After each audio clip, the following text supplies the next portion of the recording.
परीक्षा जीवन का एक सहज हिस्सा है, हमारी विकास यात्रा का एक छोटा सा पड़ाव है और उस पड़ाव से हमें गुजरना ही है। हमने कई बार एग्जाम दिया है, कोई पहली बार हम एग्जाम देने नहीं जा रहे। हमने जो पढ़ा है उस पर विश्वास करें और यही विश्वास आपको परीक्षा के तनाव से मुक्त करने में मदद करेगा। परीक्षा के गैप में तनाव उत्पन्न होना एक स्वाभाविक प्रक्रिया है। आइए आज हम स्टडी करें कि परीक्षा के गैप में हमारा अध्ययन तनाव मुक्त कैसे। जैसा कि आप देख पा रहे हैं, कक्षा 10वीं का समय चक्र, जिसमें 3 दिन, 2 दिन, 6 दिन ये गैप। इस गैप में हमारा अध्ययन तनाव मुक्त कैसे हो, इस पर आज स्टडी करना है। सामान्य रूप से विद्यार्थी 3 प्रकार के होती है। एक विद्यार्थी जिनको कि हम टॉपर कहते हैं, जिन्होंने सब पढ़ा होता है, उनको सब कुछ आता है, फिर उनको टेंशन किस बात का है? उनको टेंशन है, उन्होंने पढ़ा तो सब है, लेकिन उन्हें लग रहा है कि कहीं हमारा एक नंबर मिस न हो जाए। तो इनको जो टेंशन है, इनको टेंशन एक नंबर का, इनको 99 नंबर नहीं चाहिए, इनको 100 चाहिए। इनको चाहिए कि ये एनसीईआरटी पाठ्यक्रम के हर पेज का, हर लाइन का, हर शब्द का ये अध्ययन करें और इस प्रकार तनाव से मुक्त हो।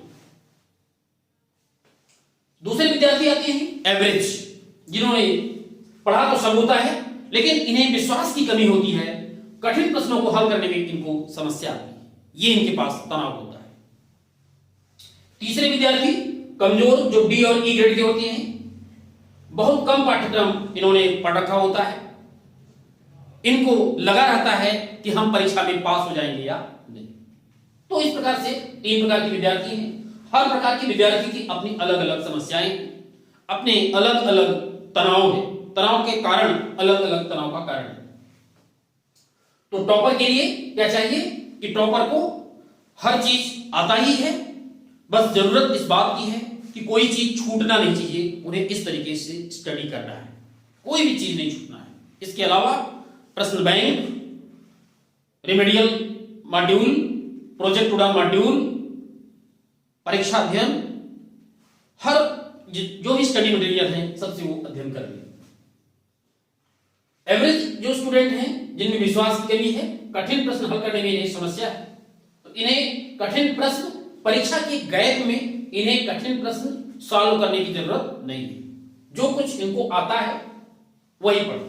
एवरेज वाले केवल वही पढ़ते जाए, उसी को पढ़ते जाए, जो इनको आता है अच्छे से जो आता है वो पढ़ते जाए। वीक, बहुत कम पाठ्यक्रम जिन्होंने पढ़ा है, उन्हें फोकस करना है केवल 1 अंक और 2 अंक वाले प्रश्नों पर। जो डी और ई ग्रेड के छात्र हैं, इन्हें बड़े प्रश्न 3 नंबर या 4 नंबर के प्रश्न ट्राई नहीं करना है और इस प्रकार से ये तनाव से मुक्त हो सकती है। तनाव मुक्त अध्ययन के लिए कुछ टिप्स हैं, आइए देखते हैं टिप्स। कोई नया प्रश्न नहीं पढ़ना है, क्योंकि जब नया प्रश्न पढ़ेंगे तो निश्चित रूप से तनाव उत्पन्न होगा। नया प्रश्न कुछ समझ में आएगा, कुछ समझ में नहीं आएगा और तनाव का कारण बनेगा। इसलिए साल भर जो आपने पढ़ा है, केवल उन प्रश्नों को आप पढ़ें, कोई नई चीज, नया प्रश्न कतई नहीं पढ़ें। दूसरा बिंदु है, हर घंटे के बाद आपको 10 मिनट ब्रेक देना है, क्योंकि जब आप ब्रेक देंगे तो आपको एक नई ऊर्जा मिलेगी, आपकी थकान कम हो जाएगी, एक नया उत्साह मिलेगा और उस नई ऊर्जा और नए उत्साह से जब आप पढ़ेंगे तो ज्यादा पाठ्यक्रम आप कम समय में ही कवर कर पाएंगे और वो 10 मिनट आपका नुकसान नहीं होगा। समय प्रबंधन इस प्रकार का हो कि सरल पाठ्यक्रम एक बार, ये आपको ध्यान देना है। टाइम मैनेजमेंट ये काफी महत्वपूर्ण है, क्योंकि परीक्षा का जो गैप होता है या तो 2 दिन या 3 दिन, तो इस तरीके से आप मैनेजमेंट करें कि जो सरल पाठ्यक्रम है उसको कम से कम 1 बार और जो कठिन पाठ्यक्रम है उसको 2 बार स्टडी हो जाए, यानी आपका रिवीजन हो जाए। क्योंकि जब कठिन पाठ्यक्रम को 2 बार रिवाइज करेंगे तो निश्चित रूप से आप परीक्षा हाल में अच्छे ढंग से उसको लिख पाएंगे। परीक्षा से लौटने के बाद प्रश्न पत्र के बारे में आपको डिस्कस नहीं करना है। आपको अपने बुक से अपने कॉपी से मिलान नहीं करना है, क्योंकि जब मिलान करेंगे हो सकता है कोई प्रश्न गलत निकल जाए तो उससे तनाव उत्पन्न होगा। कोई बात बनने वाली नहीं, क्योंकि कॉपी में जो आपने लिख दिया अब आपको उससे ज्यादा अंक मिलने वाला नहीं। इसलिए जरूरत है कि आप मिलान न करें। रेस्ट लेने के बाद ही अगले विषय का अध्ययन शुरू करें। जब आप परीक्षा देकर के आए, भोजन लें, रेस्ट करें और उसके बाद ही अगले विषय का अध्ययन शुरू करें। यूनिट वार ब्लूप्रिंट के हिसाब से तैयारी करें। ब्लूप्रिंट के हिसाब से क्या मतलब हुआ? पहली यूनिट उठाया, इस यूनिट का ब्लूप्रिंट है, ऑब्जेक्टिव यहां से 2 आना है, 2 अंक का एक प्रश्न आना है, तो आपको 3 अंक और 4 अंक वाले प्रश्न यहां से नहीं पढ़ना है। यह ब्लूप्रिंट का मतलब हुआ। डिलीटेड पाठ्यक्रम को छोड़ते जाए। जो भाग डिलीट हो गया है उसको पढ़ने की जरूरत नहीं है, क्योंकि वहां से क्वेश्चन नहीं आना है। मींस जब भी आप पढ़ने बैठे आपके सामने डिलीटेड पाठ्यक्रम भी रखा हो, ये नहीं कि आप पढ़ रहे हैं डिलीटेड ढूंढने चले गए उधर, आपके सामने ब्लूप्रिंट होना चाहिए, डिलीटेड पाठ्यक्रम होना चाहिए, सारी चीज। यूनिट में आए हुए सूत्रों को एक पेपर पर यूनिट जब भी पढ़ें उसमें जो सूत्र प्रयोग हो रहे हैं उन सूत्रों को आप लिखते जाएं, ताकि लास्ट में आप उन सूत्रों को एक बार फिर से रिवाइज कर सकें। भरपूर नींद लें, ये तनाव का सबसे बड़ा कारण है। यदि आपने परीक्षा के दौरान, अक्सर विद्यार्थी ऐसा करते हैं, परीक्षा के गैप में पूरी रात जागेंगे और परीक्षा हॉल में जब जाएंगे तो उन्हें नींद आएगी, तनाव उत्पन्न होगा और जो जानते हैं वो भी नहीं लिख पाते। तो आपको क्या करना है? नींद भरपूर लेना है।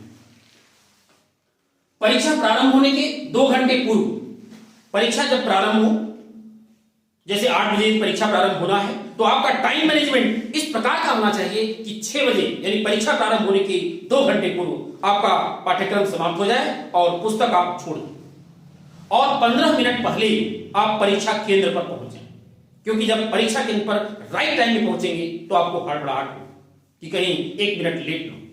इसलिए आपको चाहिए कि निर्धारित समय से 15 मिनट पूर्व आप परीक्षा केंद्र पर पहुंचे। इसके अलावा माध्यमिक शिक्षा मंडल मध्य प्रदेश भोपाल एवं जिले द्वारा जो हेल्पलाइन नंबर जारी किए गए हैं, यदि आपको तनाव किसी प्रकार का उत्पन्न होता है तो आप उस हेल्पलाइन नंबर का भी सहारा ले सकते हैं। तो कैसा लगा ये वीडियो? कमेंट बॉक्स में जरूर लिखें। यदि यह वीडियो अच्छा लगा हो तो वीडियो को लाइक करना न भूलें, चैनल को सब्सक्राइब करें। मिलते हैं पुनः एक नई जानकारी के साथ एक नए वीडियो में, तब तक के लिए धन्यवाद।